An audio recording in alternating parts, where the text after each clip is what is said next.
Alright guys, welcome back to the video. So in this one we're going to be doing a repair to my desktop. Now if you guys remember back, I built a desk for myself, pretty big, hefty white oak and walnut desk. And when I installed the desktop, I noticed a very small crack started to form right on this side of the desktop here. Now I decided not to fix that crack when I first saw it because I just wanted to kind of see what would happen with it. Because I don't have a ton of experience with furniture, and especially seeing cracks like that, I didn't know if it was something that would spread, if it would get worse, if it would just kind of stay the same. So I put my whole desktop at risk here for the scientific purposes of just kind of seeing what would happen. And so I've basically left it for a full season of expansion. So I had it in the house during the winter, had it in the house during the summer. We've seen it as its least expansion and at its maximum expansion. And now I know that this crack definitely is something that needs to be fixed. And so just from what I'm seeing from the results on this crack here, I can very safely say that as soon as you see a crack, you want to patch it as soon as possible. So what was a very small, barely noticeable crack has now become fairly wide and quite long and could start structurally affecting the way that this desk works.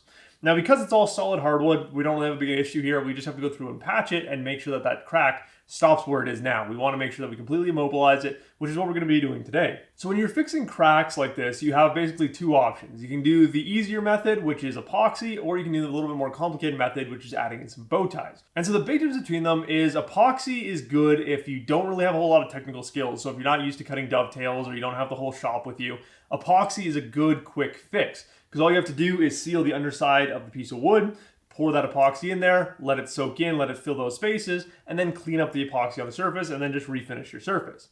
Now the big problem with epoxy is that you need to have good access to all sides of the wood.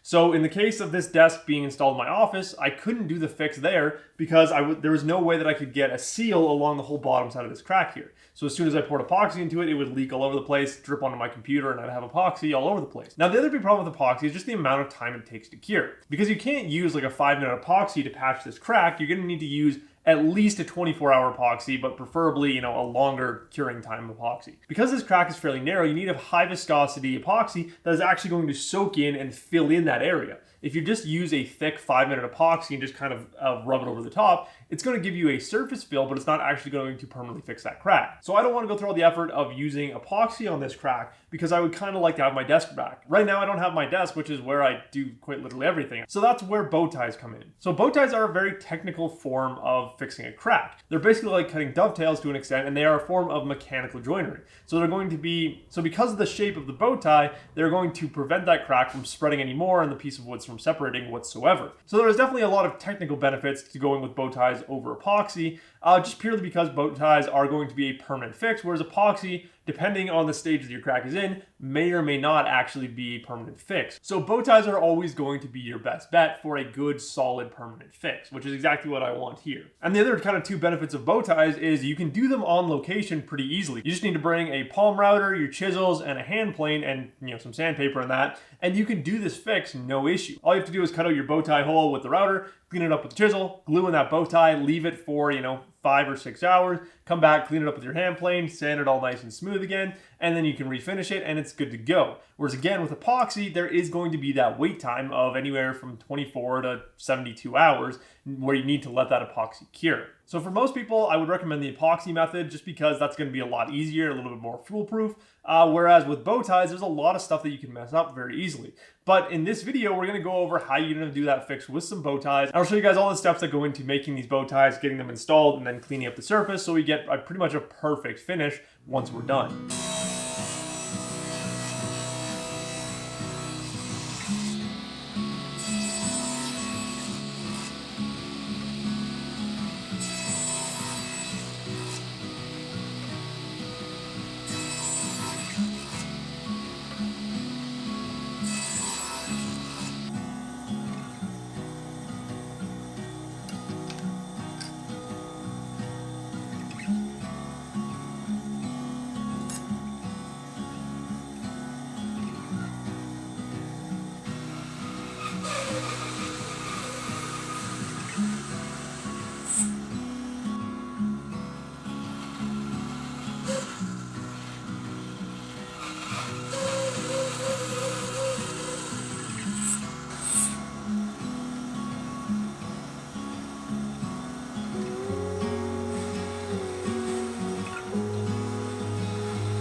Alright, so now we have a whole bunch of bow ties. We're not going to be using all of these on here, but bow ties are one of those things where if you're making them, just make a whole bunch of them at one time. Especially this size. This is typically the size that I use for filling cracks. So these are 1 inch wide by 2 inches long. And so we're going to be using 5 of them on here just to space them out nicely, make sure we get that crack fully enclosed in here. And so the nice thing about these bow ties the way they are now is they still have their center line visible on them. So all I'm going to do when I'm lining these up is I'm just going to align that center line in line with our crack. So what's going to happen is our bow ties are going to kind of follow the angle of the crack. So it's going to look pretty dang good once you get them all in here. And I'll take some more time to actually space them out properly.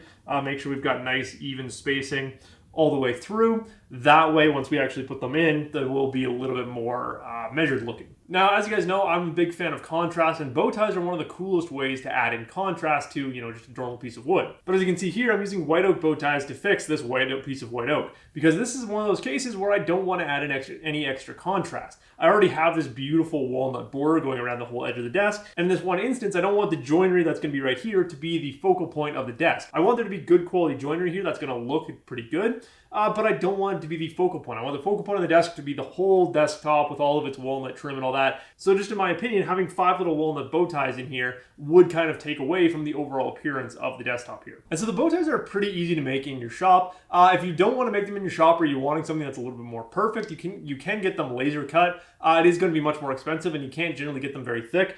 These right now are 3/4 of an inch thick, which means there will be plenty of material to work with here. Whereas when you get them laser cut, you can usually only get them about 1/4 or 3/8 of an inch thick. So that means that you are doing a much thinner depth. But in the shop, all you have to do to make bow ties fairly quickly and easily is just take a 5x5 piece of plywood. So this is just a generic piece of plywood left over. And so all you want to do is just start by cutting a 90-degree angle in with your bandsaw. So you're just going to line that piece right up against the fence of your bandsaw, put it straight in, make a stopped cut so you don't want to cut all the way through, then flip around to the other side, make another stopped cut until you have this 90-degree angle in here. Then once you have that piece cut out, then you can go over to your table saw if you have like a tapering jig or something, a sled that you can mount this onto and cut it at an angle. Then you want to set it for about an 8-degree angle. Now you can also cut this by hand and clean it up with a hand plane if that works better for you. Again, whatever method you want to use works out. And so for my jig, I made it at an 8-degree angle just because that matches with my normal dovetail angle. So if I have a project where I have dovetails and I have some bow ties in it, they're going to match together, they're going to be at the same angle. And so for these bow ties that I just made, I wanted them at a little bit of a steeper angle. So all I did was I just taped on a 5/16 spacer block to the back end of the jig here, and that just made it a little bit of a steeper angle. I have no idea what the angle is, all I know is that it looks the way that I want it to look. And so the next part of this is we need to cut the holes that the bow ties are actually going to fit into. And so this is where the technical skill that comes in with the bow ties, because now you need to accurately cut out these holes to specifically fit each individual bow tie. So this is where things get a little bit complicated, because again, you're going for a perfect fit. You want as little gapping as possible. Again, you can always go through with a little bit of filler. It's not something that you're always going to have to do anytime you're doing any kind of hand cut joinery. And this is a hand cut form of joinery. You're not cutting things out with a machine or CNC, anything like that. So you are doing something that is fully hand cut.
Okay, so that is the desktop all fixed now. We've got the nice patches in. The bow ties actually came out a lot better than I was expecting. I was able to get a really nice tight fit on them. As you guys saw, I was hitting them pretty hard to get them forced in there.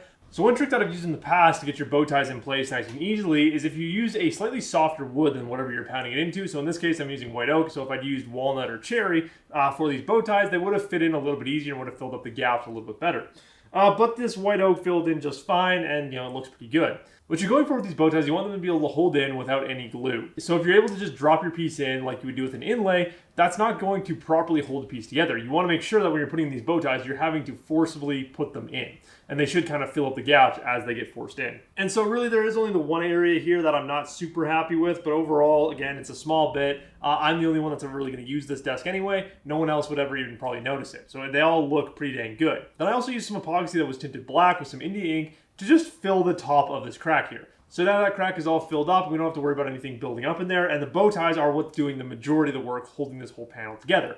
The epoxy is really just there for the aesthetic. Now I did make a minor mistake with the epoxy. There's two small air bubbles that I didn't realize I needed to fix before I applied the oil to it. It was only when I applied the oil and it picked up the dust that was being held in those holes that I actually noticed they were there. If I was doing this fix for a customer, obviously I'd go back in, fill them with some super glue, or just do a slurry coat of epoxy. But in this case, because this desk is for me and I just kind of need my desk back, I'm not going to worry about it too much. So in all, the actual fix itself only took me a couple hours to do, between cutting out the bow ties, filling with the epoxy and all that. What has taken a decent amount of time on top of that is just refinishing, because I decided that if I wanted to have a nice even finish over the whole surface of the desk here, I just go through, resand the whole thing, and then apply 2 coats of fresh finish to it, which was a really good idea because now it looks nice and new again.